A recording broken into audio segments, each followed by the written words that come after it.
Hey guys, it's Amy Catherine here, and it's your weekly reading for May 18th through 24th, 2020.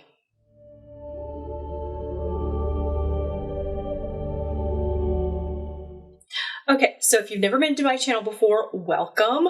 This is the Amy Catherine channel, and what I do is every week I publish a new weekly reading, and I do a 3-card draw, and I do a pre-draw so you don't have to sit there and listen to me shuffle. So I do 1 card for Monday, Tuesday, 1 card for Wednesday, Thursday, and 1 card for Friday, Saturday, Sunday, and I change up decks. If you like my readings, please don't forget to like and subscribe to make sure that you're caught up and you're up to date on readings. Before we go on to our weekly reading, what I want to mention is astrological events that's going on this week. So primarily on Friday the 22nd, we have a couple of astrological events going on. We've got Mercury conjunct Venus, so that's all about love. It's very airy energy. Venus is currently retrograde in Gemini, and Mercury's in his home sign in Gemini.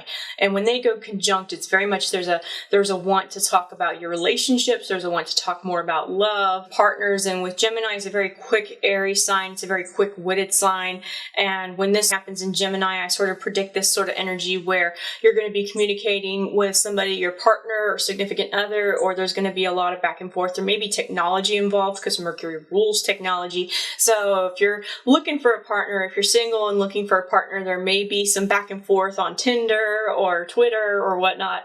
And if you're with somebody currently, there might be ease of communication. However, we have a new moon in Gemini, and it's at the 2nd degree of Gemini. This is going to be an interesting new moon for a couple of reasons. First, we've got the new moon trine Saturn. Now, trines are very harmonious energies, and that is, trine is triangle, so it's within a triangular degree. And when trines show up, it's a very strong trine. It's one within a degree. The moon conjunct sun is a new moon, and what makes a new moon? The dark moon. That's all about bringing in new beginnings and starting new things. With Saturn being in trine to the new moon, because Saturn just entered or still in Aquarius, and both Venus and Saturn are currently in retrograde right now. This is going to be a moon that emphasizes planning and structuring. Now, I feel like it's going to be a very positive new moon because this is a new moon where you get to make some long-term plans, and it's going to be one where you might be doing new studies. It might be some internal revisions, and there might be some long-term financial goals that you can start to hack out and start to work on. However, there might be some struggles because Neptune does a hard square to both Mercury and Venus. So squares are aspects that are challenging or energies that don't mix as easily, because with trines, the energies mix really well, like Moon and Saturn. However, when the energy does not mix very well, like with a square, that means that we have to work on balancing that energy, and we individually have to strive to make that energy sort of coexist. So Neptune's all about being the dreamer, and Neptune is currently in Pisces in his home sign for a bit. He's going to be there for a while. And with Mercury and Venus squaring Neptune, there's going to be a temptation to sort of find ideologies, and there might be a little bit of mental fog. There might be struggles with communication and struggles with the ideal versus the practical. And with Neptune, Neptune's all about being the dreamer. It's all about the imagination, and Venus is all about the arts, and Mercury is about communication. So this is about struggling with your dreams and what's practical. And with Gemini sort of being in the highlight right now, with the moon also in Gemini, there's going to be more of an emphasis towards trying to be practical with your communication and being succinct. There might be a need to stress being a little bit more grounded and not getting stuck in what you think should be your ideal. So this is a great time to be slow and deliberate and very assertive in your communication with your partner. Now remember, Venus is retrograde, and so is Saturn. So there might be even more challenges. So treat this Venus retrograde almost like a Mercury retrograde, especially around this new moon. So work on being very slow and very thoughtful, really really take time to think before you speak. This is a time of really breaking down ideology. So what I'm channeling with this message is that there is that struggle with Neptune, because that emphasizes this need. Neptune's the dreamer and is about holding on to ideals that are sometimes not always realistic. And with Saturn trine the moon, that's more about finding that sort of organization, being practical. Saturn's a very practical planet. Saturn's about organization, structure, do your taxes, get your stuff together, plan, financial success, and all that. So this is really a new moon that sort of emphasizes grounding and planning and being a little bit more practical and leaning more towards the Mercury side of things and the Saturn side of things versus the Neptunian sort of dreamer side of things. So if you do that and really make some long-term plans, this is a great time to light a new moon candle. A new moon candle simply means a black candle. You can also put your energy into it, do Reiki on it, use new moon stones such as black stones like obsidian, and I like to use black moonstone in my new moon rituals, and just state an intent. What I like to do is sort of write down my intention, and then what I do is I light the candle and I burn it, I do a ritual, and what that new moon does is it helps indraw energy. So if you're indrawing a new job, new finances, if you're working towards a goal, a new moon's really good way of pulling that goal towards you. So, okay, on to the weekly reading. So I believe this is the first time I'm using this deck in my videos. It's a deck that doesn't get called to very often. And it's one that's kind of been a little bit louder lately. It's actually one of my prettiest decks, and it is the Gabrielle Bernstein's The Universe Has Your Deck Oracle card deck, and this is what the backs look like. And this is what the deck actually looks like as far as like when you're purchasing it. It's a pretty cool deck. And with these cards, they're more like mantras, if that makes sense. This theme this week, or the theme for this week, is very much one of love and unconditional love and faith. I really felt the Christ consciousness coming through very, very strongly this week. There's a lot of misunderstandings when it comes to the Christ consciousness. A lot of people, when you say Jesus Christ, they're like, oh, organized religion, or, they have a very sort of restricted understanding of the Christ consciousness, and myself included for a very long time, because I was raised in organized religion. And when they teach you in organized religion, a lot of times it's like within this sort of set square. Within that square is what Jesus is and what he means. And Jesus was very much a Zen master. Jesus was very much a very much ascended being. He is considered among the ascended masters amongst spiritualists, and you can talk to him just like you could talk to a best friend. When Jesus Christ comes through, he's very love-based, he's very heart chakra-based, and he comes through to guide us and teach us about unconditional love and about understanding how to work with people and to rise above our own limitations of love. A great example would be when you have a really hard relationship with, say, a parent who doesn't know how to love you unconditionally, doesn't know how to give love, and you can't love them in the traditional meaning of a sort of mother-daughter relationship. However, you could ask the Christ consciousness in assisting you in loving them unconditionally if that person brought you a lot of pain in your life.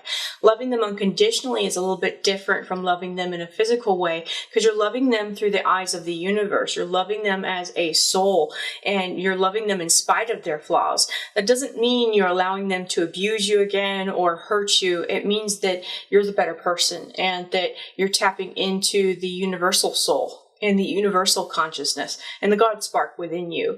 And when Jesus Christ comes in and you work with the Christ consciousness, then you're working with the ascended master of love. And I really like the fact that he came in today and he was very much a heart chakra opener.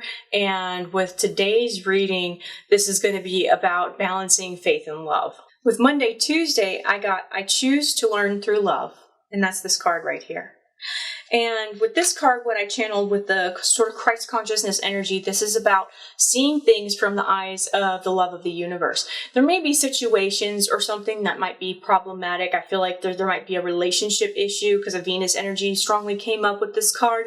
This is about seeing things through the eyes of unconditional love. And if you're struggling to see things from a love-based standpoint, then you can call upon Jesus Christ of Nazareth, the Christ consciousness, and say, "Dear Jesus Christ of Nazareth, Earth, please assist me in loving this situation or loving this person with God's eyes. Please help me to rise above the issue and see how I can connect to it through a way that serves everybody's highest good. So when you choose to see through love and choose to learn the lesson through love, then you'll be able to fully learn that lesson. A lot of problems we run into is we learn lessons with good and bad events. And it's usually the more challenging events that give us the wiser lessons, just as failure can be a great teacher.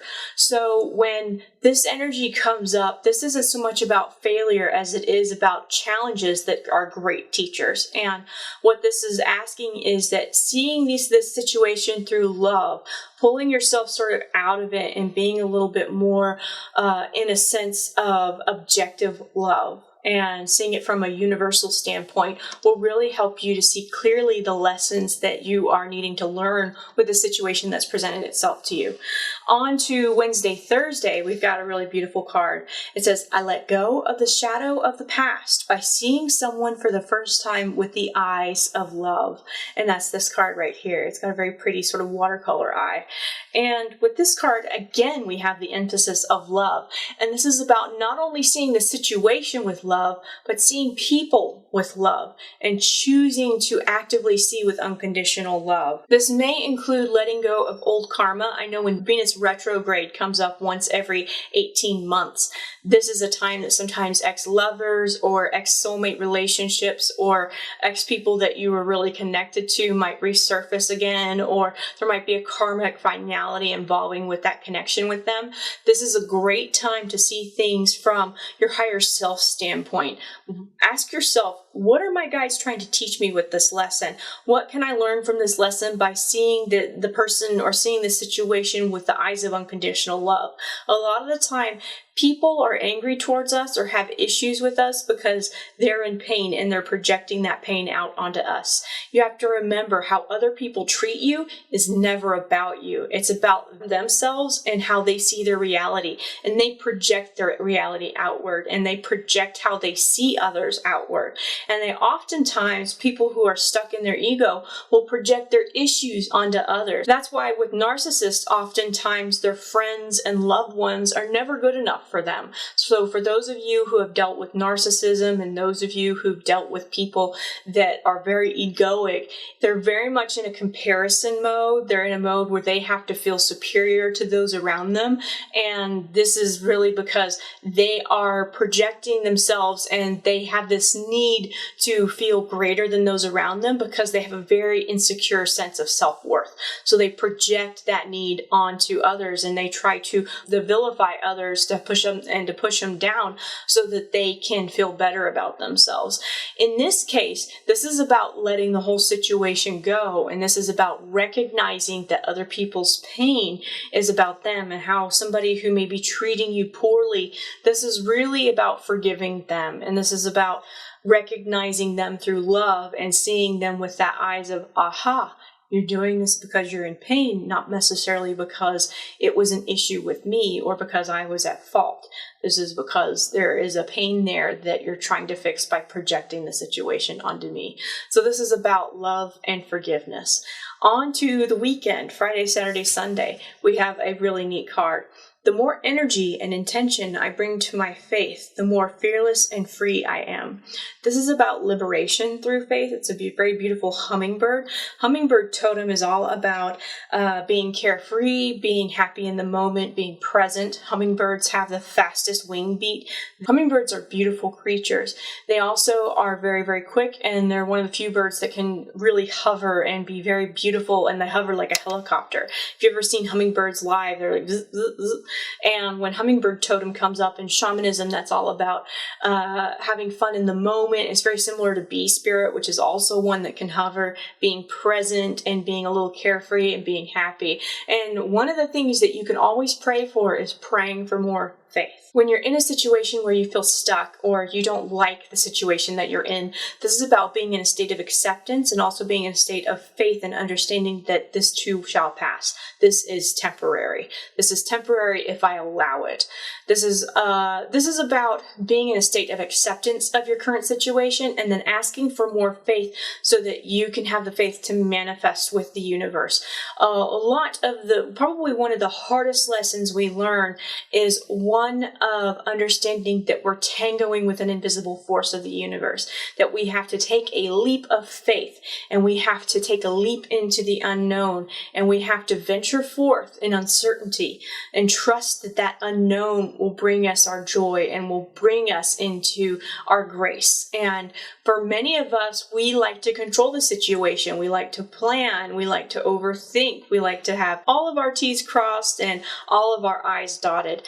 And with that, it makes no room for miracles. And if you're trying to become a more spiritual creature, if you're trying to advance, I'll bet dollars to donuts there's something that the universe is calling you to do that requires a lot more faith and that requires you to take a leap of faith.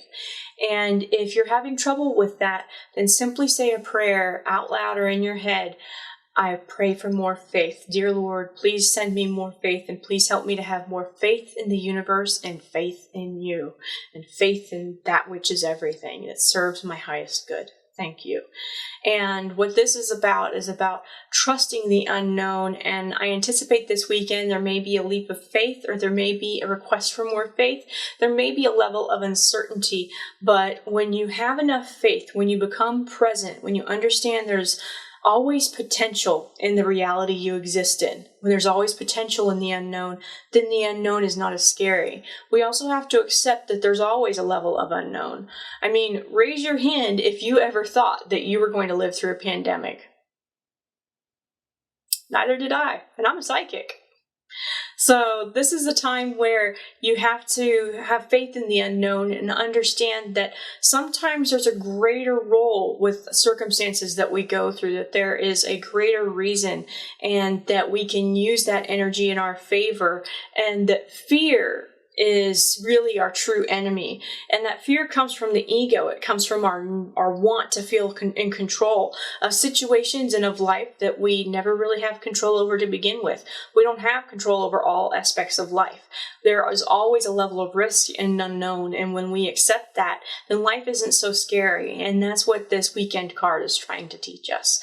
So I hope you enjoyed this reading. Please don't forget to like and subscribe if you want to receive weekly updates to my weekly readings. I occasionally also publish psychic development tips and tricks, and I'm thinking about potentially coming out with a meditation video or two. Let me know if you like that in the comments below if you like that idea. Also, please don't forget to subscribe to my monthly newsletter. I come out with a monthly newsletter and I give free monthly readings to my newsletter subscribers only, and free monthly astrological reports and channeled messages with that. So don't forget to subscribe to my monthly newsletter below. I'm also at Forever in a Day in Woodstock, Georgia on Tuesdays and Fridays. I will be working in the store. They open back up this week and this Tuesday. So their new hours are 10 a.m. I believe it's 10:30 a.m. to 6:30 p.m. and I'll be there from 12 to 6. I also have a Tarot Throwdown course coming up. I'll link that below. And I'm also at Yo Ray Life in Duluth, Georgia. Now, if you can't make it to Woodstock, Georgia or Duluth, Georgia, you can actually sign up for a reading below. I do give online readings and I give web readings and phone readings on my website. So all of that information is also below. It was a pleasure reading for you. May you be very, very healthy during this crazy time. May you also be careful and don't forget to practice common sense and social distancing and to be safe, and don't forget to wash your hands. Much love and health to you. Mwah. Until next time, take care. Bye.